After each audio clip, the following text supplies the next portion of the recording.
Oklahoma Representative Stephanie Bice is pushing hard for the Fracking. There's a big story in the news in many places, from North Dakota to Texas to even right here at our Aurora Reservoir. However, not many people can tell you what fracking actually is. And do you know what fracking is? Yes. I don't know what fracking is. No. Generally speaking, yeah, it's basically natural gas extraction from the ground. I do not. No. No. Yeah, it's like when you like take oil from the earth and like from like the ocean or like water bodies or something. I'm pretty sure like it just pollutes the oceans, right?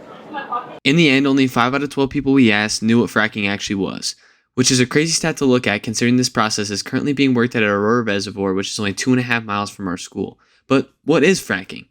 Well, it's the current industry standard technique for extracting natural gases and natural oil out of the ground. However, many concerns have been raised about fracking, especially when it comes to being right next to a major water source for the entire city of Aurora. This has led to groups like STAR or Save the Aurora Reservoir to pop up to try and stop the fracking. Hi, my name is Randy Willard. I am president of Save the Aurora Reservoir. Fracking is called unconventional drilling. They go 7,000 to 8,000 feet down, they fracture the earth, they force chemicals and water into that to bring everything back to the surface. All that gets brought back to the surface has to be dealt with. So the oil, the gas, and all the other stuff have to be separated out, so that takes a ton of energy. The water that gets separated is gone from our hydrological cycle forever, and the chemicals that they use are not good for people.